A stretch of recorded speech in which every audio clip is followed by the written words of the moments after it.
Greetings everyone, my name is Rejnols and you're watching part 2 of the Danish WTC Qualifier video series, so to speak. I did a quick vlog just showing off the event, some traveling, and talking just a little bit about the games. This is part 2 where we go more in depth talking about every single game and a lot of other things. This video is probably going to be really long. I'll try and remember to include timestamps. But this might be a good video to have on in the background while you're doing some hobbying or anything else really. I do want to remind you to please like, comment and subscribe if you do enjoy the video. It really helps out the channel. And with that, let's get into it. So first and foremost, the Danish WTC Qualifier takes place once a year. And this year there were 38 teams competing. That's a total of 190 players. And I am fairly certain that is the biggest tournament in Denmark by quite a decent margin. In any case, my team, or the team I'm part of, is the Adeptus Shenanigans. And our expectations going into the tournament is not to win it all. We are decent Warhammer players, but we're not exactly bringing meta armies or meta lists. But we show up, we play competitively, we try and have a good time. And that's our goal, right? We're not aiming for top 4 or even top 8. We just want to be, part of the competition, so to speak. So, our team, we brought Custodes, that I was playing. Then we had Thousand Sons, Sisters of Battle, Chaos Knights, and Black Templars. As I was saying, we weren't exactly bringing meta armies. Custodes, definitely not meta right now. Thousand Sons, not doing as badly as Custodes, but they are still somewhere middle of the pack. Sisters of Battle have seen a few wins in the last few weeks, but that is mostly by very experienced players. Chaos Knights are doing quite well, I think they're up there, and the same for Black Templars. However, I don't really think any of our lists would be qualifying for, being top of the meta or top army list to bring. That is not to make any excuses for us or anything, I'm just trying to lay down the general expectations of us going into the tournament and the armies we're playing. So, the role that I kind of decided to take on myself, I wasn't asked to do it, but the role I decided to take upon myself was to go into any matchup without getting my ass kicked too badly. The reason for that being that in a team tournament, you don't just get randomly paired into whatever army. Instead, you meet up with the opposing team and you do something called a pairing process. I'll talk a little bit about it in just a moment. But basically, my goal was to just go into games and go as close to even as possible, or of course win if possible. But generally, I didn't set my sights on winning all of my games or most of my games. Obviously, that would be nice. But my goal was more to take away a bad matchup for my other teammates who, in my opinion, had better lists for scoring more points than I have. So let's quickly go through the pairing process for those who don't know how a team tournament works. First and foremost, when you hear team tournament, you might be thinking it's a 2v2 game where you each bring 1,000 points. That is not the case. You bring your own army, you're playing your own game without your teammates participating in that game. So what happens is that in our case, it's team tournament of 5 people on each team. So both teams meet up and they'll have, a playing card or just a piece of paper with the names of each faction written on it. Both teams in secret then decide which one they want to put out as a defender. So in our case, when we had Custodes, Thousand Sons, Chaos Knights, Sisters of Battle, and Black Templars, we would, for example, pick Custodes to be our defenders, and we would take that piece of paper and put face down for our opponent, and they would choose one of theirs and put face down for us. We then flip it at the same time, and we see what the defender is. Then each team picks 2 attackers that the defender can choose to play against. So if we gave them Custodes, they might have given me Imperial Guard and Tyranids to choose from. And then your team goes and discusses for a few minutes and be like, oh, I think this matchup would be better because that leaves you to get this better matchup and I remove this bad one from you and blah, blah, blah, blah, blah. But ultimately, it is the defender that chooses between the 2 armies. So let's say, for example, that I would like to play against Imperial Guard. We decide, okay, Imperial Guard, we put that face down, again, secret for our opponent, until they also picked one of the 2 attackers we've given them. We reveal at the same time, and then we see that they picked to play against Black Templars, for example. And I've picked to play against Imperial Guard, and then the 4 of us go to a table, and we play our game. And you just continue that pairing process until everyone has a matchup. Hopefully that was an explanation that was somewhat easy to understand. I don't have a way to visualize it, but I think team tournaments are very fun to play because it's not about winning the game per se. It's about making sure everyone gets as good a matchup as possible. Because if you don't know, the way it works in team tournaments is that it's not the team that has the most wins that win the round. In theory, you could have one player get a very, very big victory, and then everyone else on your team losing, but only losing slightly, and still win the round. So in total, you play for 100 points. Each match is worth 20 points. So for example, if I win with enough victory points, I would score what's called a 20-0. The differential between going 20-0 and going 19-0 is 5 victory points. So every point in the WTC format is 5 victory points. So if you score 100 and your opponent scores 90, that means you are 10 points ahead of them, and therefore you score 12 points and your opponent scores 8 points. So in theory, as I was saying earlier, if someone on my team got 20 points and their opponent got 0, but then everyone else of us on the team went, say, 9 to 11 points, we would still win, because 9 times 4 is 36, and then 20 points from our one player, which would give us 56 points, whereas the opponent, they won 4 matches, they each got 11 points, that's 44 points. So we would win the round 56 to 44 points. And that's what makes it fun in my opinion, because you can, in theory, win the game even if you don't have a good matchup, or win the round even if you personally don't have a good matchup. And that makes it a little bit more exciting than just going into a singles tournament and be like, well, would you look at that, I'm against an Eldar list that can just completely destroy me, I guess I just lose. Anyways, that was a quick explanation of how the team tournament system works. I highly recommend it if you have some friends that want to play Warhammer together. It's also a fun time just talking with other people you don't usually meet. So yeah, highly recommend team tournaments. It's always a lot of fun. Next up, let's quickly talk about my list. If you watch my latest RTT video, you might recognize the list because it's the exact same. So my list had Trajan Valoris in one Warden squad, Valerian in another Warden squad, an Alaris Shield Captain with Alaris, a unit of Prosecutors, a unit of Witch Seekers, 2 Caladius Graph Tanks, and then the Evasor and Calidus Assassin.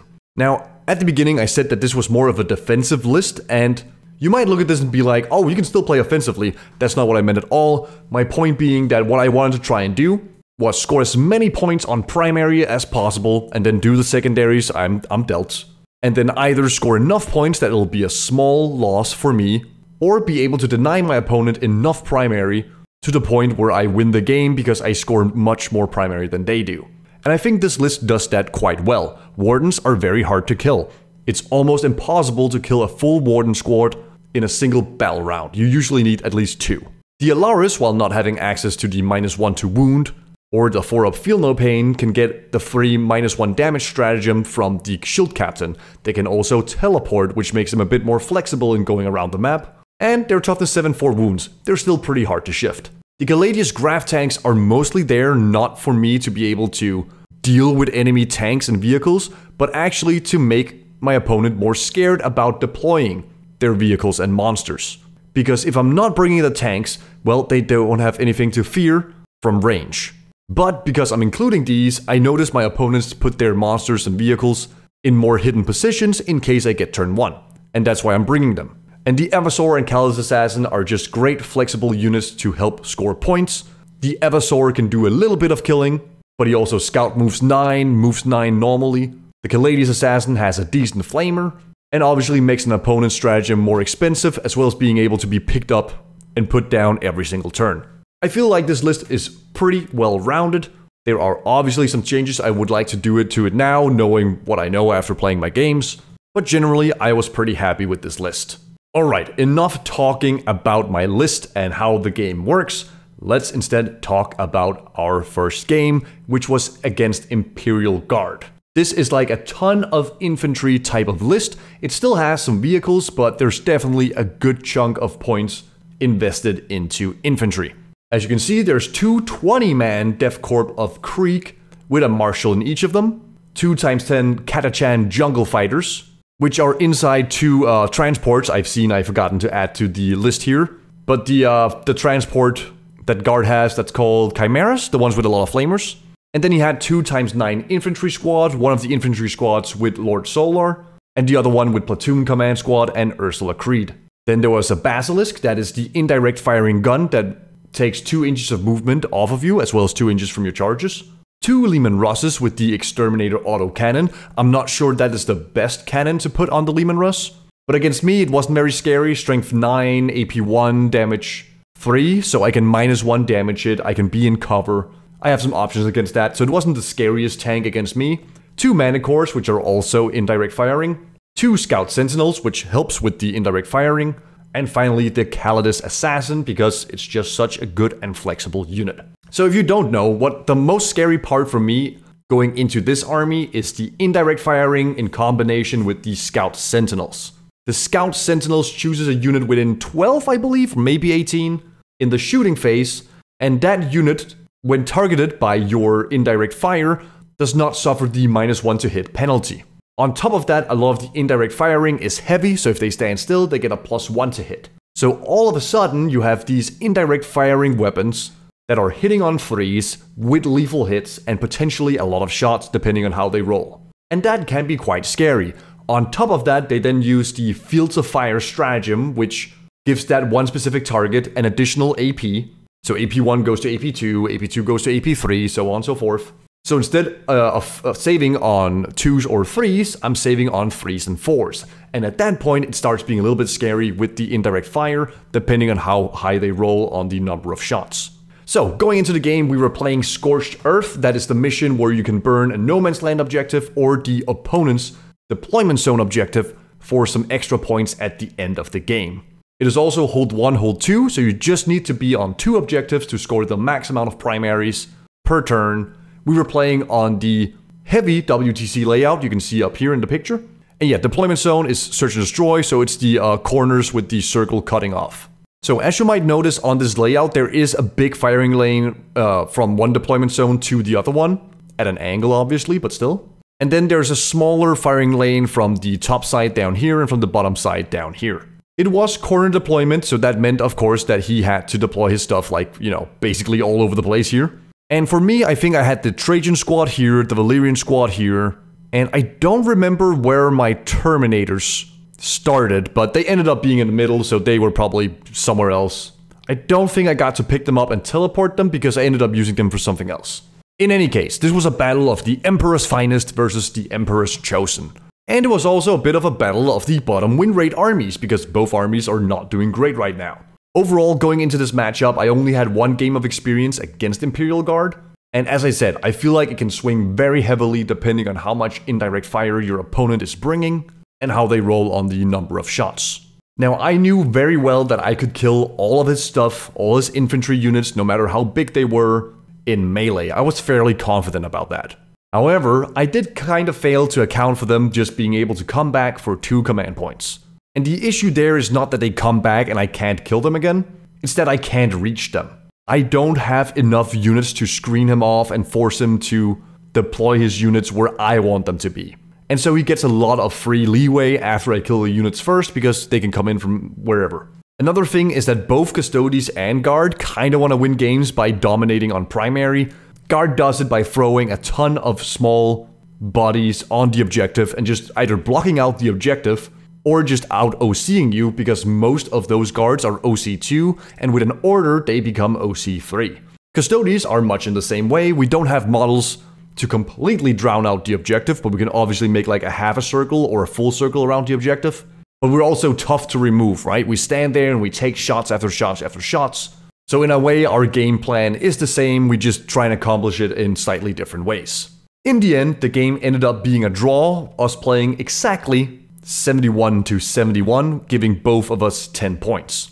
He did manage to outscore me on primary because he was just playing that better, I think. I got tricked, it wasn't really a trick, it was more like me just not thinking about it, by killing a Chimera at one point and then him using emergency disembark to move outside of 6 inches instead of having to be within 3 inches when getting out of the vehicle. That happened on turn 3, where I only scored 5 points because he was able to get enough dudes on the objective because of those 6 inches of movement to deny me my primary for that turn. Oh well, the turn after, you know, I killed the Chimera in my turn, then it's his turn. He had the 6-inch movement plus normal movement and was able to get enough bodies on the objective to take it away from me. He was also able to take one of those squads that I talked about earlier and deploy in the corner objective, so the one down here, And they just stood there and then they burned the objective on turn 4. I had my Aeldari in the middle. I had the Trajan squad here. And then I had the Valyrian squad here. And the Valyrian squad managed to take this objective and sticky it. And then move towards my opponent's deployment zone. But I wasn't able to chew through all of the infantry that was over here. And he kept hold of this objective. Then, meanwhile, as I was saying, he stole this objective from me for 1 turn. And then managed to hold this for the entire game, basically. And that just meant that he was in a better position to score primaries than I was, so I'll happily say that he just played that better than I did. Now, I was playing tactical, and, you know, I scored 26 points on secondaries, and I think that's fine for Custodes. 26 points is within my happy range, so to speak. For him, though, he decided to go fixed. And I don't think fixed is bad for Imperial Guard, but I think he chose the wrong ones. First of all, cleanse. We both want to get on those objectives, and while he can have more bodies on the objective than me, I am still OC3 or OC2 with most of my guys, so it's not exactly easy for him to simply put a few guys on the objective and then use cleanse to score points. Assassination, I mean, yeah, I have 5 characters, but 3 of them are behind very beefy units, and then the assassins aren't exactly easy to kill. I either have to misposition them, or you have to really dedicate something to come and go after them. So overall, I think he picked the wrong fixed missions, and we talked about it as well after the game. He would probably have been better off taking something like engage on all fronts and deploy teleport homers. In any case, he scored better on primary, and I scored better on secondary, resulting in the 10-10 draw. So that was game number 1. Going into round number 2, I was playing against Chaos Space Marines, but it was a much more fluffy list than what you normally see for Chaos Space Marines. It was a Chaos Lord joining the Chosen, Lucius the Eternal with some Legionaries, 6x5 Noise Marine units, 3 Rhinos, a Land Raider, Hell Brutes, a unit of 2 Obliterators, and a unit of 4 Obliterators. Now, obviously, Noise Marines aren't that scary, for Custodes anyway, because all they're shooting is either AP 0 or AP 1. However, the Chaos Lord with the Chosen are still scary, the Obliterators are still scary, and the Hellbrute makes everything slightly scary because getting lethal hits and sustained hits while within 6 inches of them is pretty damn strong. So for this mission, we were playing Vital Ground, and I absolutely hate this primary mission when I'm playing this list. The reason for that being is that you remove the center objective. And with the center objective removed, that means that to hold, or rather to score more than 7 points per battle round, you kind of need to split your army up to go grab this objective and grab this objective. Now, I only have 3 units to play with, so to speak. That is the Aeldari and the 2 Warden squads. And if I make a misstep with any of them, which, spoiler alert, I did, I have very little else to go ahead and play with like that. So yeah, you get 2 points for holding your own deployment zone objective, 5 for each no man's land you're playing, or holding, and then 6 points for holding your opponent's deployment zone objective. This primary mission also makes it harder to score something like secure no man's land, because you need to hold 2 objectives in no man's land, and, well, there's only 2 objectives in no man's land. Cleanse is harder because, once again, you need to get on those 2 no man's land objectives or the opponent's deployment zone objective. So in general, I just don't think my list is great at playing this mission. That is not what lost me the game, and yes, spoiler alert, I did lose this game. Let's talk about it. First and foremost, I don't have enough units to play the mission, right? What I did was I split up my forces, as I said before, hoping to hold this objective and this objective. What I should have done instead was leave 1 unit at home to act as a screen or a, detergent from him coming to my home objective, and then basically just deploy the rest over here and march this way towards his deployment zone. What he did was he deployed his Land Raider with Legionaries and Chosen inside of it, down here, and then basically the rest of his army was up here. And what I ended up doing was having the Trajan squad here, the Valyrian squad up here, and then I think the Terminators was up here as well, but I ended up teleporting them, we'll talk about that in a moment. And then I had my tank somewhere around here, as well as some sisters going around here and some assassins also just somewhere in the deployment zone. So what went wrong? So first of all, he took turn 1, which meant that I could pick up my Aeldari Terminators and try and get a 9-inch charge turn 1. I saw an opportunity to potentially win the game turn 1 by doing that, and so I did. The only unit he had on his home objective was a Rhino with 10 Noise Marines inside. He put it somewhere like over here so it could screen the corner, so I couldn't deep strike behind this wall. I had to deep strike like somewhere around over here. So I did put my guys over here, the Land Raider were somewhere down here now, but I knew that if I made that 9-inch charge, I would get on the objective, I would most likely kill the Rhino. And I would then hold this for maybe 2 or even 3 turns, because 10 Noise Marines will not kill 6 Aeldari. Not very easily. However, I also realized that if I don't make that 9-inch charge, he's gonna like deep strike the Obliterators just like down here and absolutely shoot me to bits. And that is unfortunately what ended up happening. I failed the charge, I used a free command point or free battle strat to re-roll it, and I failed it again. Now that was bad. What was even worse, what was happening in his turn 2. I had the Trajan squad standing here at this wall, and that was fine. I was ready to take the Chosen squad charging at me, because I can just interrupt for free and hopefully kill them. Now what he did was he charged me with both the Legionnaire squad and the Chosen squad and a Noise Marine squad, and that actually ended up meaning that I only had Trajan and 1 other guy to fight into the Chosen with, whereas the other 3 guys were based and could not get into base to base to base contact to help take down the Chosen squad. But I should have killed the Chosen squad if I had remembered that Trajan ignores modifiers such as the Chaos Space Marine's Armor of Contempt. Because I forgot that, I killed all of the Chosen, but the Chaos Lord survived.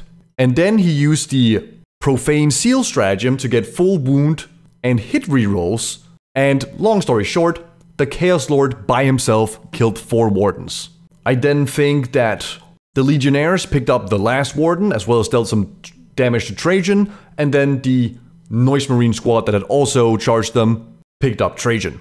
And with that, I basically lost the game turn 2. I had lost my Trajan squad, I had lost my Aeldari squad, and it was just game over. And this is the one game I felt really bad about, not because my opponent was bad. All of my games were great opponents, I had a good time. I felt bad about how I had played it, and also bad because I forgotten my rule. If I hadn't forgotten that rule, chances are I had killed the Chaos Lord, I would have lost maybe 1 or 2 Wardens, but I would have cleaned up the Noise Marines, because I actually killed I think I killed all the Legionnaires except for the Power Fist and Lucius, and I would have definitely killed them the next turn, and then I would be holding this objective as well as this objective and this objective. And that would simply have given me enough primary points to just straight up win the game. But alas, I fucked up, I forgot, and it was a crushing defeat where I scored a measly 37 points, losing 317. Now to be fair, I was also quite unlucky with my secondary draws. That being said, these secondary draws wouldn't have been so bad if I hadn't lost 2 units in turn 2. So yeah, that was just a bad game by me and me forgetting my rules, leading to a crushing defeat. Shit happens. However, as I mentioned in the beginning, me losing my game does not mean my team loses. And we actually managed to win this round. So right now we're 1 loss from the first round and 1 win from the second round. Which means we are going into round number 3, the last game of the first day, and I'm playing against Aeldari. And I'm playing against the meta list. When I say the meta list, it's the list that I've been seeing a lot of people use.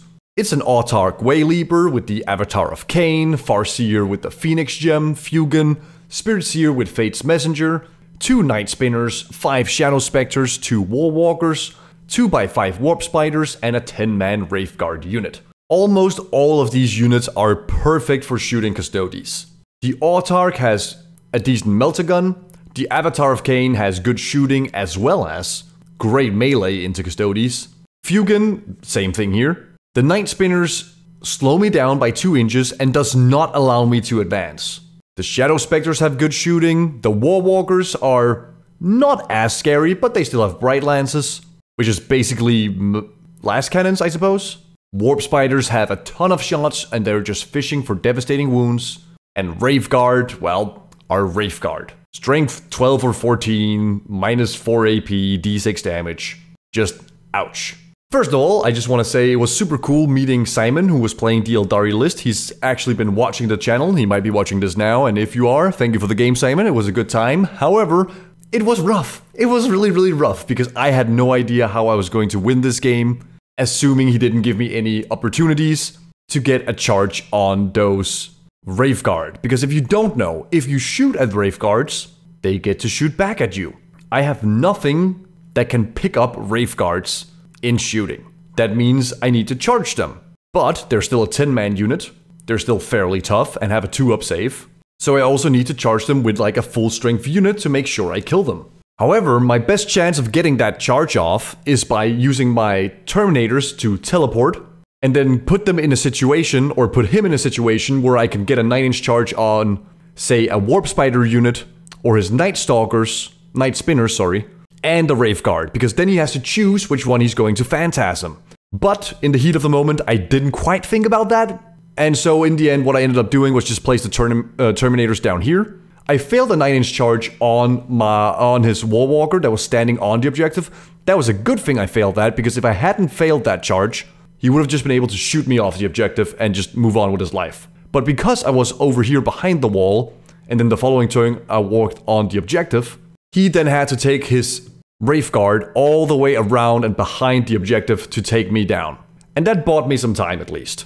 The Avatar of Khaine, he charged straight through the middle, and he did some okay damage into the Valyrian Warden squad, but the Trajan Warden squad was behind this wall over here, countercharged the Avatar, and just absolutely smacked him, because Simon learned a lesson that day that Trajan ignoring modifiers, which I remembered in this game, means that the usually unkillable Avatar of Khaine is now quite killable. And so I managed to take down the Avatar turn 2, which was very cool. Another thing I'm quite happy with me doing was having my Witch Seekers in reserves. I also had the Prosecutors in reserves. Because of his Night Spinners, it would be very easy for him to just pick them off at any one point. So I figured I might as well put them into reserves, because that way at least I could use them to score some secondaries or come in and do something for me. And that's exactly what I did. So he had a Warp Spider squad standing somewhere around here on the middle objective. And I had Valyrian and I want to say 2 Wardens left over from him beating on them with the Avatar of Khaine. And I knew that if I were to just present him with the Wardens going into his Warp Spiders, he would be able to just Phantasm them behind the wall, making my charge like an 8-inch charge, and making it impossible for me to shoot at him. So what I decided to do was I brought in my Witch Seekers from behind the wall, so if he decided to put them behind the wall, at least I would be able to use my Flamers on him. In the end, I was able to use my Flamers on him, but it didn't kill them because I rolled poorly, and that just happens. Once again, I don't want to sound like a broken record, but like the CSM game, I was a little bit unlucky on my secondaries. As I was talking with Simon about after the game, you know, scoring 8 points on secondaries is just bad, you know? It's just a bit unlucky. You could argue that I should have done a better job preparing to score these, but I was pretty prepared to score any secondary turn 1, and then I get capture enemy outpost and assassination, which is basically just impossible. Turn 2, I get extend battle lines, which is great. Then turn 3, I am holding 3 objectives, so it's basically impossible for me to storm hostile objective. And deploy teleport Homer would be possible, but would require me to have a unit standing in the middle and then get completely ass blasted by the Wraith Guard. So yeah, this was another pretty big defeat. I didn't feel bad about this defeat as compared to the Chaos Space Marine game, because I don't think I played poorly in this game. This, I think, was just a case of my opponent potentially being a better player and, you know, his army being quite decent into my army. But yeah, realistically, I should have scored 20 points on secondaries instead of 8. And that would have meant it would have been a 7-13 loss or even an 8-12 loss rather than a 5-15. So that was a bit unfortunate. My team was doing fine though, and we ended up making the game a draw. So at the end of day 1, we had 1 loss, 1 win, and 1 draw, which was perfectly acceptable for our team, and that was the end of day 1, and yeah, as I said, I had a good time with all of my opponents.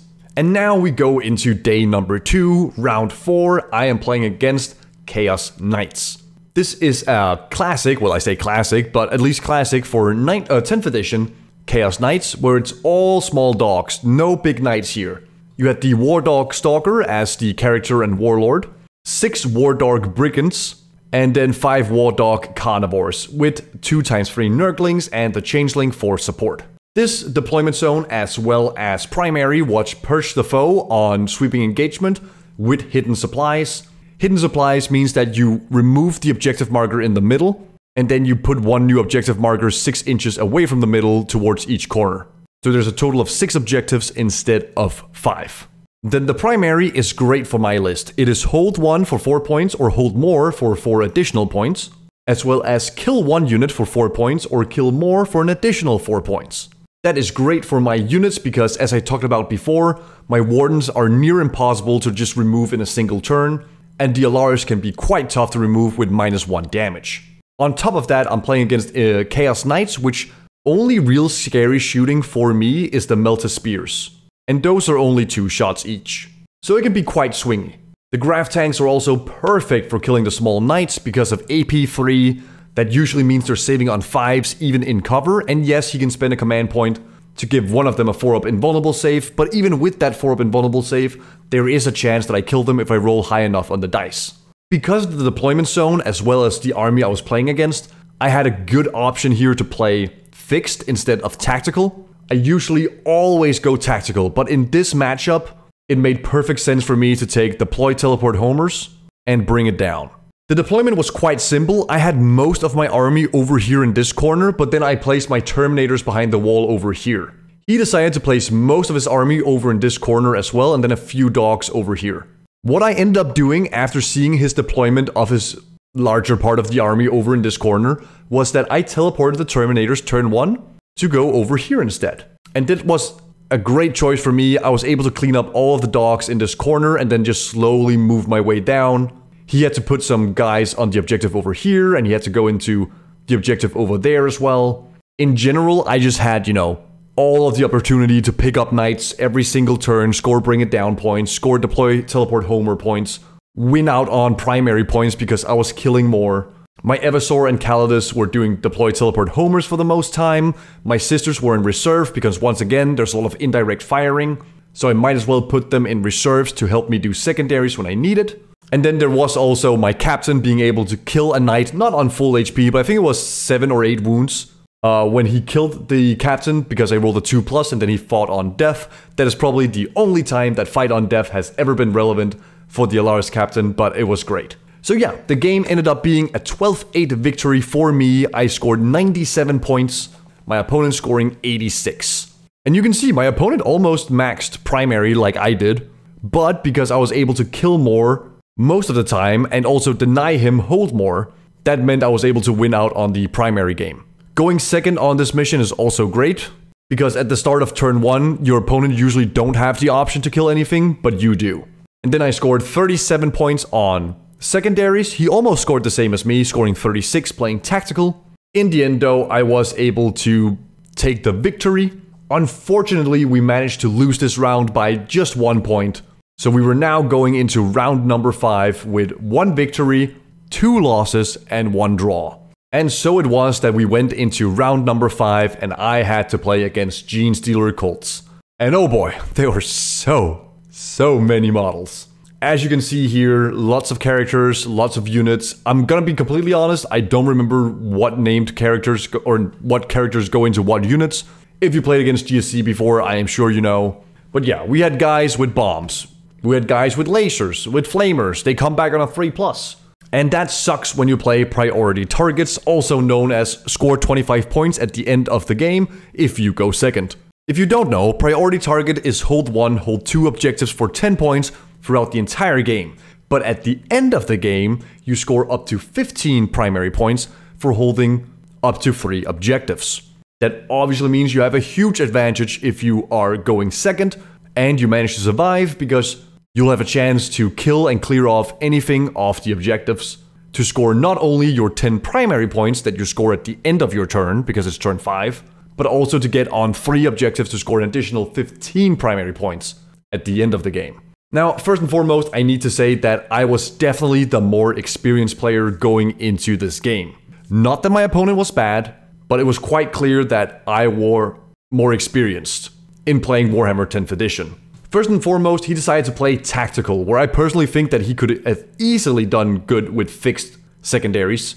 We're playing the huge deployment zone sweeping engagement. I don't have enough units to hold objectives and screen him at the same time. If he had picked engage on all fronts and deploy teleport homers, I'm fairly certain that's an easy 35 points on secondaries.